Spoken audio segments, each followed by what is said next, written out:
दोस्तों, मैं आपको एक आदमी के बारे में बताता हूं, दिनेश मेहरा जी। वो कोई ऐसे वैसे बुजुर्ग नहीं थे जिन्हें आप सड़क पर चलते हुए देखें। अरे नहीं, ये आदमी तो समझो ज्ञान का खजाना थे, लाइफ एक्सपीरियंसेस की चलती फिरती लाइब्रेरी थे। उन्होंने अपनी लाइफ के बेस्ट ईयर्स, अपनी जवानी, अपनी एनर्जी सब हमारे महान देश की सेवा में लगा दी।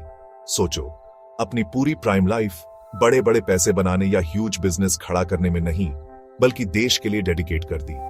ऐसे इंसान थे वो, सिंपल, ऑनेस्ट और बहुत ही डिग्निफाइड। उनके सफेद बाल सिर्फ उम्र की निशानी नहीं थे, हर बाल डेडिकेशन और पक्की ईमानदारी की कहानी कहता था। जानते हैं, कुछ लोग अपनी अचीवमेंट्स को फ्लैशी कपड़ों की तरह पहनते हैं, चाहते हैं सब देखें, पर दिनेश जी, वो अपनी अकॉम्प्लिशमेंट्स को एक शांत ग्रेस के साथ रखते थे, जैसे कोई हल्का महंगा परफ्यूम जो पास आने पर ही पता चलता है। उन्होंने कभी शेख ही नहीं बघारी, अपनी इंपॉर्टेंस दिखाने के लिए कभी आवाज ऊंची नहीं की। उनका मानना था कि असली कीमत खुद बोलती है, और सच कहूं तो उनकी लाइफ तो बहुत कुछ कहती थी। उन्होंने सरकारें बदलती देखी, पीढ़ियां बड़ी होती देखी और दुनिया को बदलते देखा, फिर भी वो ग्राउंडेड रहे। उनके वैल्यूज एक मजबूत पुराने पेड़ की तरह अटल रहे, जिसने कई तूफान झेले हों। उनके शब्द कम होते थे, पर हर शब्द में वजन होता था, जैसे ज्ञान के कीमती मोती। अपनी कम्युनिटी में दिनेश मेहरा जी की बहुत इज्जत थी, इसलिए नहीं कि वो वेल्थी थे या रिटायर्ड लाइफ में कोई पावरफुल पोजीशन पर थे, बल्कि इसलिए कि वो इंसान ऐसे थे। वो ऐसी एडवाइस देते थे जो हमेशा थॉटफुल और फेयर होती थी। यंगस्टर्स अक्सर उनसे गाइडेंस लेने आते थे और वो शांति से सुनते थे, ऐसे सॉल्यूशंस देते थे जो प्रैक्टिकल भी हों और काइंड भी। वो स्कूल के उस फेवरेट टीचर की तरह थे जिन्हें आप हमेशा याद रखते हैं, क्योंकि वो सब्जेक्ट से ज्यादा लाइफ के बारे में सिखाते थे। वो बोलने से ज्यादा सुनने की पावर में और जज करने से ज्यादा समझने में विश्वास रखते थे। ये एक रेयर क्वालिटी है ना दोस्तों? उनका डेली रूटीन सिंपल था, पर उनका इम्पैक्ट बहुत गहरा था। मॉर्निंग वॉक, थोड़ी रीडिंग, अपनी छोटी मगर लविंग फैमिली के साथ टाइम बिताना और हमेशा उसके लिए अवेलेबल रहना, जिसे एक सेंसिबल काम की जरूरत हो। उन्होंने अपनी लंबी और इवेंटफुल लाइफ से सीखा था कि सच्ची खुशी दूसरों को कंट्रोल करने या पावर जमा करने से नहीं मिलती। ये मिलती है पर्पस वाली लाइफ जीने से, जिसमें ऑनेस्टी आपका कंपास हो और काइंडनेस आपकी गाइड। दिनेश मेहरा इस फिलॉसफी के जीते जागते एग्जाम्पल थे। एक जेंटल सोल ऐसी दुनिया में जो अक्सर जेंटलनेस की वैल्यू भूल जाती है। तो एक सुबह हमारे प्यारे दिनेश मेहरा जी को अपने बैंक जाना पड़ा। बस कुछ रेगुलर काम था, कुछ खास नहीं। वो बसलिंग ब्रांच में गए, एक ऐसी जगह जो आमतौर पर ट्रांजैक्शंस की फुसफुसाहट और कीबोर्ड्स की खटपट से भरी रहती है। उन्होंने शांति से अपनी बारी का इंतजार किया, बिजी स्टाफ और उतने ही बिजी कस्टमर्स को देखते हुए। आप जानते हैं ना, बैंक में कैसा होता है, कभी कभी लगता है जैसे किसी डेली सोप ऑपरा में आ गए हो। इतना ड्रामा, इतनी हरी। मिस्टर मेहरा हमेशा की तरह काम, बस अपने नंबर पुकारे जाने का इंतजार कर रहे थे, उसी शांत डिग्निटी के साथ जो उनकी पहचान थी। फाइनली उनकी बारी आई और उन्हें नए ब्रांच मैनेजर के डेस्क पर भेजा गया। एक यंग मैन, चलिए उसे विक्रम कहते हैं। विक्रम यंग था, शायद अपनी लेट 20s या अर्ली 30s में, बिजनेस स्कूल से निकले वाली फ्रेश एनर्जी से भरपूर। पर कभी कभी आप जानते हैं ना, नई कुर्सी के साथ नया और अक्सर गलत जगह एरोगेंस भी आ जाता है। विक्रम वहां बैठा था, ताजी पकी रोटी की तरह फूला हुआ। मिस्टर मेहरा को ऐसे देख रहा था जैसे वो कोई इनकन्वीनियंस हो, उसके बहुत इंपॉर्टेंट काम से, हाँ, इंपॉर्टेंट होने के काम से एक डिस्ट्रैक्शन हो। हाँ, क्या है? जल्दी कीजिए, मुझे बहुत काम है। उसने मुश्किल से आई कांटेक्ट किया। उसका टोन शार्प और डिसमिसिव था। मिस्टर मेहरा ने अपने पोलाइट और सॉफ्ट स्पोकन तरीके से अपनी क्वेरी समझाने की कोशिश की। ये एक सिंपल इश्यू था, कुछ ऐसा जो थोड़ी अटेंशन और रिस्पेक्ट से सॉल्व हो सकता था।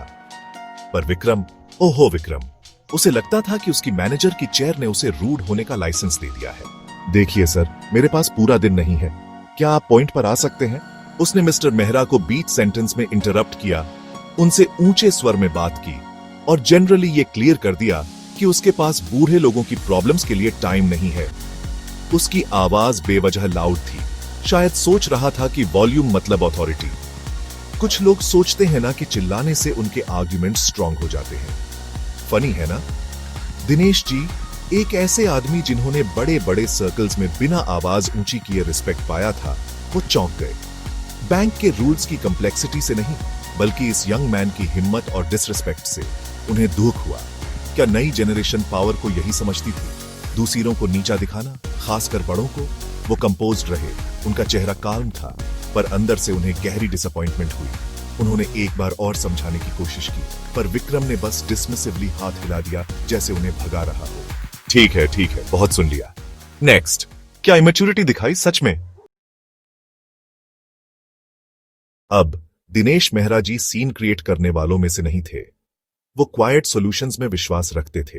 विक्रम के फाइनल रूड डिसमिसल के बाद मिस्टर मेहरा एक पल के लिए रुके। उन्होंने गुस्से से नहीं, बल्कि एक शांत रिजॉल्व के साथ अपने सिंपल कॉटन कुर्ते की जेब में हाथ डाला। उन्होंने अपना वॉलेट निकाला और उसमें से एक छोटा सा सादा सा विजिटिंग कार्ड निकाला। वो फ्लैशी नहीं था, कोई गोल्ड की लिखाई या फैंसी फॉन्ट्स नहीं थे। वो एक सिंपल कार्ड था, बिल्कुल उन्हीं की तरह। उन्होंने उसे धीरे से विक्रम के पॉलिश्ड डेस्क पर रख दिया, ठीक उस शाइनी नेम प्लेट के बगल में जिस पर चिल्ला चिल्ला कर लिखा था, विक्रम सिंह, ब्रांच मैनेजर। विक्रम शायद कोई कंप्लेंट फॉर्म या रिटन शिकायत की उम्मीद कर रहा था। उसने इरिटेशन के साथ कार्ड उठाया। उसकी आंखों ने पहली लाइन पढ़ी, फिर दूसरी, और फिर दोस्तों, आपको उसका चेहरा देखना चाहिए था। ऐसा लगा जैसे दिल्ली की ठंडी सुबह में किसी ने उस पर ठंडे पानी की बाल्टी डाल दी हो। वो एरोगेंस, वो डिसमिसिव मुस्कान, सब गायब। उसका तो सचमुच मुंह खुला का खुला रह गया और चेहरे का रंग उड़ गया। उसने कार्ड से मिस्टर मेहरा को देखा, फिर वापस कार्ड को। उसकी आंखें डिसबिलीफ और उभरते डर से चौड़ी हो गईं। ये तो क्लासिक उल्टा पुल्टा मोमेंट था, जैसा हम कहते हैं। आप समझे, उस सिंपल कार्ड ने बताया कि दिनेश मेहरा कोई आम बुजुर्ग सिटीजन नहीं थे। उस पर उनका नाम था और उसके नीचे देश के लिए उनकी पिछली सर्विस का एक डेजिग्नेशन, एक ऐसी पोजीशन जिस पर बहुत बड़ी रिस्पॉन्सिबिलिटी और अथॉरिटी थी।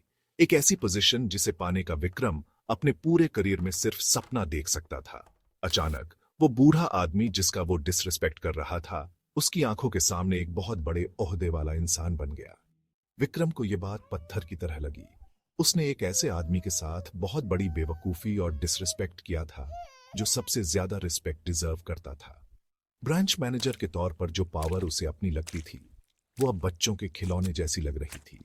Sir, I am so sorry sir, please मुझे माफ कर दीजिए सर। वो हकला रहा था। उसकी आवाज अब कांप रही थी, उसके पहले के गरजते हुए टोन से बिल्कुल उल्टा। पूरा बैंक स्टाफ, जो पहले की बातचीत को अनदेखा करने का नाटक कर रहा था, अब खुल्लम खुल्ला घूर रहा था। मिस्टर मेहरा ने बस उसे देखा, गुस्से से नहीं, बल्कि हल्की सी उदासी और शायद एक खामोश सवाल के साथ। क्या यह सब जरूरी था? कार्ड बोल चुका था और उसका मैसेज लाउड एंड क्लियर था, विक्रम के फूले हुए ईगो को लाखों टुकड़ों में बिखेरते हुए। दिनेश मेहरा जी ने वापस चिल्लाया नहीं। उन्होंने अपॉलॉजी डिमांड नहीं की, हालांकि उनका पूरा ही क्यों था। उन्होंने बस विक्रम की घबराई हुई अपॉलॉजीज को एक शांत सिर हिलाकर एक्सेप्ट कर लिया। फिर उन्होंने धीरे से कहा, यंग मैन, ये चेयर जिस पर तुम बैठे हो, ये रिस्पॉन्सिबिलिटी की सीट है, पावर का सिंहासन नहीं। इसे लोगों की सेवा करने, उनकी हेल्प करने के लिए यूज करो। असली अथॉरिटी रिस्पेक्ट से आती है, और रिस्पेक्ट विनम्रता और अच्छे व्यवहार से कमाया जाता है, आवाज ऊंची करने या दूसरों को नीचा दिखाने से नहीं। उनके शब्द सॉफ्ट थे, पर उनमें पूरी लाइफ के एक्सपीरियंस और इंटेग्रिटी का वजन था। विक्रम वहां खड़ा था, पूरी तरह से हम्बल्ड, ध्यान से सुन रहा था। ये इंसिडेंट दोस्तों हमें एक बहुत वैल्यूएबल लेसन सिखाता है। पावर, चाहे वो मैनेजर की पोजीशन हो, वेल्थ हो या कोई और फॉर्म, एक टेस्ट है। ये आपके कैरेक्टर का टेस्ट लेता है। ये या तो आपको एक बेहतर, ज्यादा एम्पैथेटिक इंसान बना सकता है, या ये आपके ईगो को भुला सकता है और आपको बेसिक ह्यूमन डिसेंसी भुला सकता है। विक्रम ने यह लेसन बड़े मुश्किल तरीके से सीखा। उसे रियलाइज हुआ कि चिल्लाना और अपनी पोजीशन दिखाना आपको पावरफुल नहीं बनाता। ये अक्सर बस आपकी इनसिक्योरिटीज को दिखाता है। असली स्ट्रेंथ शांत, रिस्पेक्टफुल और हेल्पफुल रहने में है, तब भी जब आपके पास सारी अथॉरिटी हो। सोचिए जरा, सबसे बड़ी नदी चुपचाप बहती है, अपने रास्ते में आने वाली हर चीज को सींचती है। वो अपनी पावर साबित करने के लिए दहाड़ती नहीं है। वैसे ही सच में महान लोग अक्सर सबसे हम्बल होते हैं। उन्हें अपनी इंपॉर्टेंस अनाउंस करने की जरूरत नहीं होती। उनके काम और उनका कैरेक्टर ये उनके लिए कर देते हैं। दिनेश मेहरा जी ने अपनी शांत डिग्निटी के साथ विक्रम की सारी अकड़ से ज्यादा स्ट्रेंथ दिखाई। उन्होंने विक्रम को और शायद हर उस इंसान को जिसने वो सीन देखा, सिखाया कि असली पावर दूसरों को छोटा महसूस कराने में नहीं है, ये उन्हें ऊपर उठाने में है। हर किसी के साथ रिस्पेक्ट से पेश आने में है, चाहे वो कोई भी हो या कैसा भी दिखे। तो अगली बार जब आप खुद को पावर की पोजीशन में पाएं, चाहे वो कितनी भी बड़ी या छोटी हो, दिनेश मेहरा जी और यंग विक्रम को याद रखिएगा। याद रखिए कि अगर आपके एक्शन सही हैं, तो आपकी आवाज को लाउड होने की जरूरत नहीं है। अगर आपका कैरेक्टर स्ट्रांग है, तो आपकी पोजीशन को दिखाने की जरूरत नहीं है। पावर का असली माप ये है कि आप उन लोगों के साथ कितने रिस्पेक्ट से पेश आते हैं जिनके पास अपरेंटमेंट कुछ नहीं है। ये पुल बनाने के बारे में है, दीवारें खड़ी करने के बारे में नहीं। ये सच्चा रिस्पेक्ट कमाने के बारे में है, डरा धमका कर आज्ञा मनवाने के बारे में नहीं। और ये मेरे दोस्तों एक ऐसा लेसन है जो दुनिया के सारे सोने से ज्यादा कीमती है। Thank you.